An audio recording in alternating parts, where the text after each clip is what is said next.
1월 22일 새벽 예배를 하나님 앞에 올려드리도록 하겠습니다. 잠시 제가 기도하도록 하겠습니다. 신실하신 우리 하나님 아버지 감사합니다.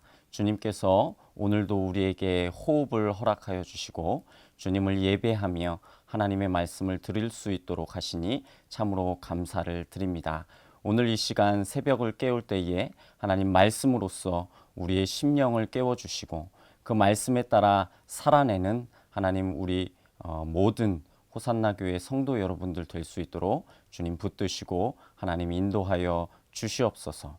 시작의 시간입니다. 마치는 시간까지 주님께서 함께해 주시기를 간절히 소망합니다. 예수님의 이름으로 감사하며 기도합니다. 아멘. 할렐루야, 반갑습니다. 오늘도 새벽을 깨우시는 모든 호산나 교회 성도 여러분들을 진심으로 환영합니다. 오늘도 변함없이 하나님의 말씀 우리 함께 보도록 하겠습니다. 하나님께서 우리에게 주시는 귀하고 소중한 말씀은 마태복음 8장 14절부터 22절까지의 말씀입니다. 마태복음 8장 14절부터 22절까지의 말씀 제가 봉독해 드리도록 하겠습니다. 예수께서 베드로의 집에 들어가사 그의 장모가 열병으로 앓아 누운 것을 보시고 그의 손을 만지시니 열병이 떠나가고 여인이 일어나서 예수께 수종들더라. 저물매 사람들이 귀신 들린 자를 많이 데리고 예수께 오거늘 예수께서 말씀으로 귀신들을 쫓아내시고 병든 자들을 다 고치시니 이는 선지자 이사야를 통하여 하신 말씀에 우리의 연약한 것을 친히 담당하시고 병을 짊어지셨도다 함을 이루려 하심이더라. 예수께서 무리가 자기를 애워싸는 것을 보시고 건너편으로 가기를 명하시니라. 한 서기관이 나와 예수께 아뢰되 선생님이여 어디로 가시든지 저는 따르리이다. 예수께서 이르시되 여우도 굴이 있고 공중에 새도 거처가 있으되 인자는 머리 둘 곳이 없다 하시더라. 제자 중에 또 한 사람이 이르되 주여 내가 먼저 가서 내 아버지를 장사하게 허락하옵소서. 예수께서 이르시되 죽은 자들이 그들의 죽은 자들을 장사하게 하고 너는 나를 따르라 하시니라. 아멘. 오늘 마태복음 8장 14절부터 22절까지의 말씀을 가지고서 너는 나를 따르라 라는 제목으로 함께 성도님들과 말씀을 나누고자 합니다. 우리는 오늘 말씀을 통하여서 예수님의 제자요 하나님의 구원받은 백성으로서 어떻게 우리가 예수님을 따라 살아가야 할지를 살펴보기를 원합니다. 오늘 본문 14절부터 17절까지는 예수님께서 베드로의 장모와 함께 귀신 들리고 병든 자들을 고치시는 사건을 기록하고 있습니다. 즉 17절에 보면 알 수 있듯이 인간의 연약함을 대신 짊어지시는 우리 예수님에 대하여 말하고 있는 것입니다. 그런데 여기서 예수님께서 짊어지신 인간의 연약함은 단순히 육신의 연약함이 아닙니다. 본문 17절에서는 이사야 53장을 인용하고 있습니다. 17절을 제가 읽어드리도록 하죠. 이는 선지자 이사야를 통하여 하신 말씀에 우리의 연약한 것을 친히 담당하시고 병을 짊어지셨도다 함을 이루려 하심이더라. 우리가 잘 알고 있듯이 이사야서 53장은 고난받는 종에 대해서 말하고 있는 본문입니다. 즉 우리의 죄를 대신 짊어지시는 고난받는 종 예수 그리스도에 대한 예언의 말씀이죠. 이러한 측면에서 본다면 오늘 본문에서 우리의 연약함을 대신 지시는 예수님은 단순히 우리의 육체적 연약함을 대신 짊어지시는 예수를 말하는 것이 아니라 한 걸음 더 나아가서 죄로 인하여 죽을 수밖에 없는 연약함을 가진 인간의 죄를 대신 짊어지시는 예수님에 대해서 말하는 본문이다라고 말할 수 있을 것입니다. 맞습니다. 우리 주님은 우리의 죄를 대신 짊어지시는 분이십니다. 죄로 인하여 아무것도 할 수 없는 연약함을 가진 우리를 주님께서 살려내셨습니다. 우리의 죄를 대신 짊어지심으로써 그리고 십자가에서 죽으심으로써 말이죠. 때문에 우리는 열병을 치유받은 베드로의 장모와 같이 죄라는 죽을 병에서 치유받아 우리 주님을 수종드는 사람들로 또 우리 주님을 섬기는 사람들로 이 땅을 살아갑니다. 그렇다면 우리는 구원받은 하나님의 백성으로 그리고 예수님의 제자로서 어떻게 우리 주님을 수종들고 어떻게 섬기며 그리고 어떻게 따라가야 하는 것일까요? 다음으로 이어지는 본문에서 우리는 그것들을 발견해낼 수 있습니다. 19절부터 20절까지의 말씀을 보면 한 서기관이 예수님을 따르겠다고 이야기를 합니다. 그런데 우리 주님은 이해할 수 없는 말씀을 하고 계시죠. 20절입니다. 예수께서 이르시되 여우도 굴이 있고 공중의 새도 거처가 있으되 인자는 머리 둘 곳이 없다 하시더라 라고 말씀을 합니다. 오늘 본문에 등장한 서기관은 예수님을 따르겠다 이야기합니다. 이러한 결단을 하기까지는 아마도 많은 고민이 있었을 것으로 생각이 됩니다. 그는 분명 산상수훈을 들었을 것이고 이후에 7장 후반부에 나와 있듯이 예수님의 가르치심이 권위 있는 자와 같고 서기관들과 같지 않다는 것도 느꼈을 것입니다. 또한 많은 연약한 자들을 고치시는 예수님의 기적들을 보았을 것이 분명합니다. 그리고 그는 말씀을 잘 알고 있는 서기관답게 이러한 예수님의 모습들을 말씀에 비추어서 많은 생각을 했을 것입니다. 그리고 드디어 예수를 따르겠다 결단을 내리죠. 그런데 우리 주님은 그런 서기관에게 여우도 굴이 있고 공중에 새도 거처가 있는데 인자는 머리 둘 곳이 없다고 말씀을 하고 계십니다. 이는 단순히 예수님 자신의 상황을 말하는 것이 아니라 더 나아가서 예수를 따르고자 결단한 자들의 삶이 어떤지를 알려주고 계신 것입니다. 사랑하는 호산나 교회의 성도 여러분, 우리는 죄라는 죽을 병에서 살아나 예수를 수종들고 따르고자 결단한 사람들입니다. 그런데 우리가 기억해야 할 것이 있습니다. 예수를 따르는 자의 삶이 결코 쉽거나 가볍지 않다라는 것입니다. 본문 20절의 말씀대로 머리 둘 곳이 없는 나그네의 삶이 바로 예수를 따르는 자들의 삶이다라고 이야기할 수 있죠. 예수를 닮아 세상의 가치를 역행하는 그리스도인들의 삶은 바로 나그네의 삶입니다. 세상의 많은 사람들이 자신의 이익과 유익을 추구할 때에 그리스도인들은 나누고 손해보며 희생합니다. 세상의 많은 사람들이 서로 미워하고 경쟁할 때에 그리스도인들은 사랑하며 상대방을 높여줍니다. 또한 세상의 많은 사람들이 시대의 문화와 유행들을 따라서 살아갈 때 그리스도인들은 말씀을 따라 살아냅니다.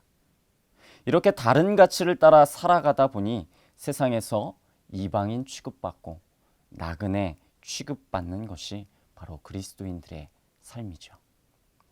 때문에 그리스도인들은 세상 어느 곳에도 머리 둘 곳 없으며 마음 둘 곳이 없습니다. 말 그대로 나그네입니다.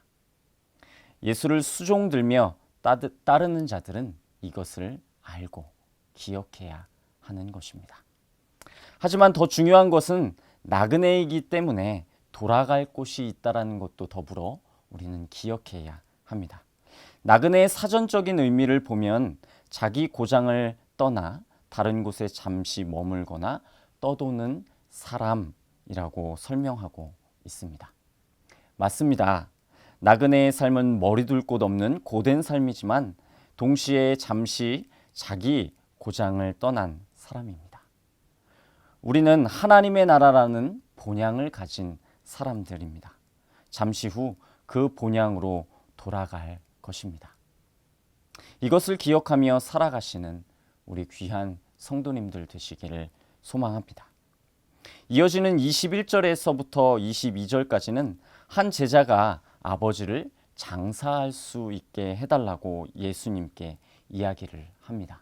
그런데 우리 주님은 죽은 자들이 그들의 죽은 자들을 장사하게 하고 너는 나를 따르라고 말씀하고 계십니다. 이는 말씀과 함께에서도 설명하고 있듯이 부모님을 공경하라는 말씀과 상충되는 것이 아닙니다. 우선순위를 말하는 것이죠. 사랑하는 호산나 교회 성도 여러분, 우리는 살아가면서 예수님을 따르는 것보다 중요하다고 생각되는 상황과 환경들을 마주할 때가 많이 있습니다. 그럴 때면 하나님의 말씀은 이렇게 살아내라 라고 말씀하지만 그 하나님의 말씀을 잠시 뒷전으로 밀어둘 때도 있습니다. 또 성령 하나님께서 나의 마음속에서 이렇게 살아내라고 말씀하시지만 그 성령 하나님의 음성을 잠시 옆으로 밀어둘 때도 있죠. 하지만 우리에게는 우선순위가 있습니다. 그것은 바로 예수님을 따르는 것이죠. 이 시대에 우리가 예수님을 따르는 가장 실질적인 방법이 여러분 무엇이 있을까요? 바로 말씀을 따라 살아내는 것입니다. 또한 말씀에 기초한 성령 하나님의 음성에 순종하는 것이 바로 그것입니다. 이것이 예수를 수종들며 예수를 따르는 자가 기억해야 할 또 한 가지입니다.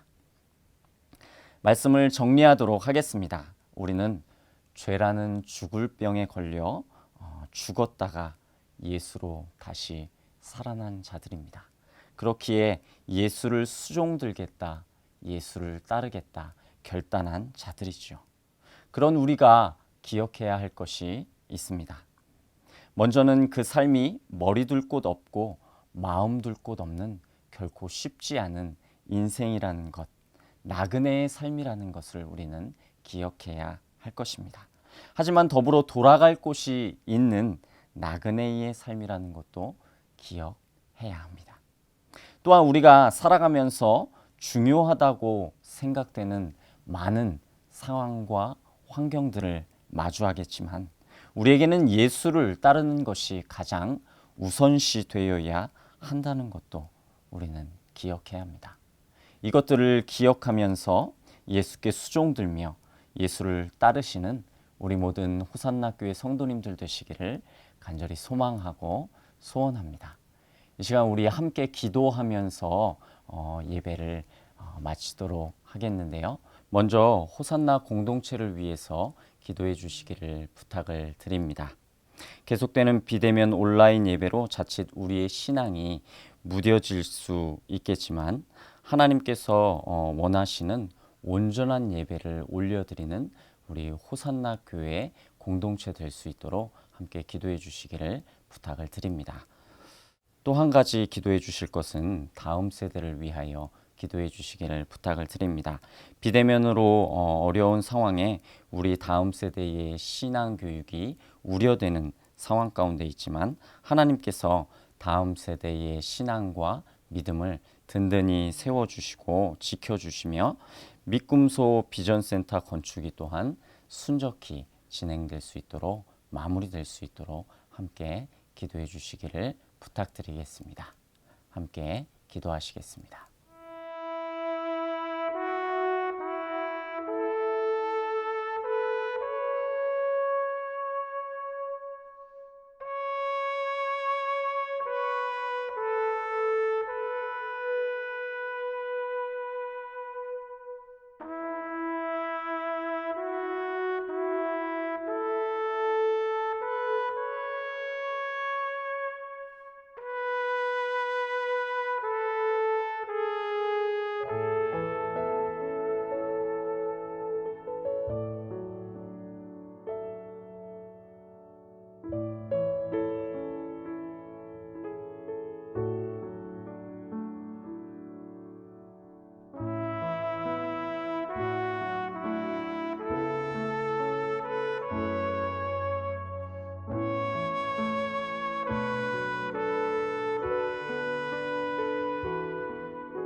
감사합니다.